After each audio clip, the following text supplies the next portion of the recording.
Baik, pemirsa, pemerintah telah memutuskan untuk menambah stimulus dalam menangani dampak negatif penyebaran COVID-19 dengan total anggaran yang disiapkan sebesar 405 triliun rupiah. Nah, penambahan anggaran stimulus tersebut dinilai akan mengakibatkan defisit anggaran yang diproyeksikan melebar hingga 852 triliun rupiah atau 5,07% terhadap PDB. Nah, Lembaga Pengamat Ekonomi Core Indonesia menggarisbawahi 4 potensi resiko APBN yang perlu diperlihatkan pemerintah. Apa saja resiko-resiko tersebut? Kami akan membahasnya melalui sambung live Skype bersama ekonom senior dari Core Indonesia, Bapak Peter Abdullah. Selamat siang, Pak Peter. Selamat siang, Mas Agung. Pak Peter, bagaimana Bapak melihat komponen APBN tahun 2020 ini di tengah ancaman penyebaran virus corona atau COVID-19? Ya, kalau kita lihat dengan adanya wabah COVID-19 ini, tentunya akan membuat kondisi APBN kita menjadi tertekan. Ya.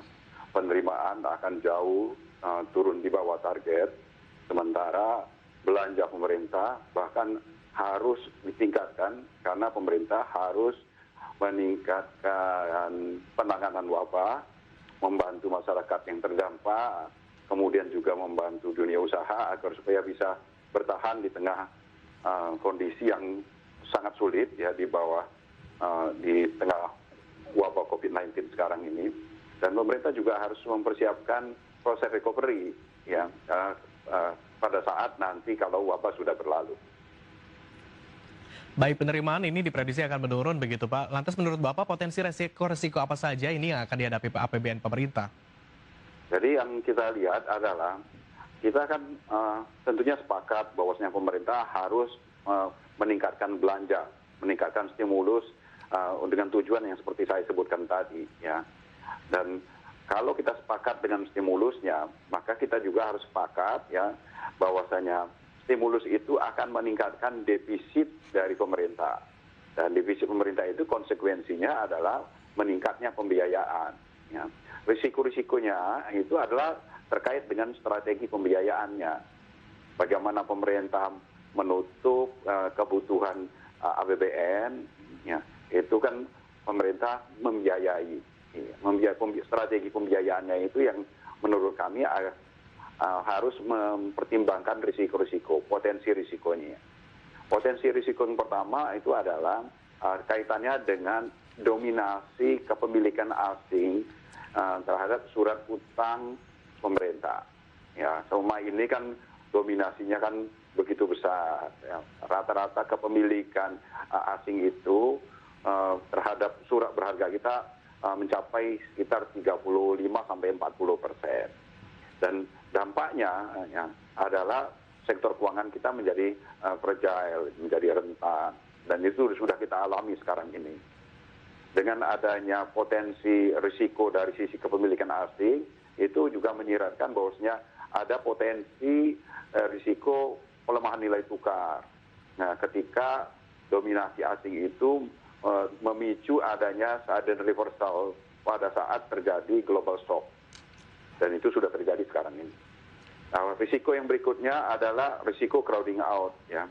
Karena kalau pemerintah meningkatkan pembiayaan untuk menutup stimulus yang begitu besar, maka pemerintah akan berebut dana dengan pihak swasta, ya. Karena ujung-ujungnya kan penerbitan surat utang itu adalah targetnya adalah dana publik, ya, yang juga dibutuhkan oleh sektor swasta.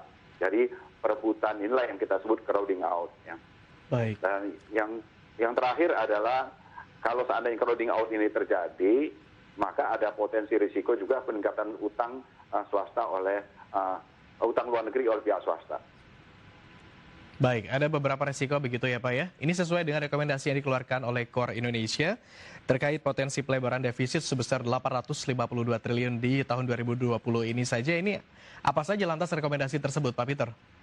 Kita merekomendasikan ya dengan dasar 4 risiko tadi, kita merekomendasikan agar supaya pemerintah lebih mengutamakan untuk menerbitkan surat utang domestik berdenominasi rupiah yang skema pembeliannya itu lebih diutamakan oleh Bank Indonesia, ya, jadi semacam quantitative easing, ya. Nah, dengan cara seperti ini, maka dominasi asing itu justru bisa kita kurangi, ya. Dan kemudian karena dominasi asing bisa berkurang, maka harapan kita potensi pelemahan rupiahnya bisa kita kurangi juga. Dan demikian juga dengan crowding out, ya, karena ini yang kita targetkan itu adalah dana dari Bank Indonesia, bukan dana publik, maka tidak ada potensi crowding out-nya, ya. Dan oleh karena itu dana publik bisa diserap oleh pihak swasta, dan swasta tidak harus menambah utang luar negeri. Baik, Pak Peter, kita sama-sama berharap bahwa rekomendasi ini juga bisa menekan dampak negatif ekonomi dari COVID-19 ini. Terima kasih Pak Peter atas waktunya. Selamat kembali beraktivitas. Sama-sama Mas Agung. Ya. Baik. Dan pemirsa tetaplah bersama kami karena sesaat lagi News Screen akan kembali.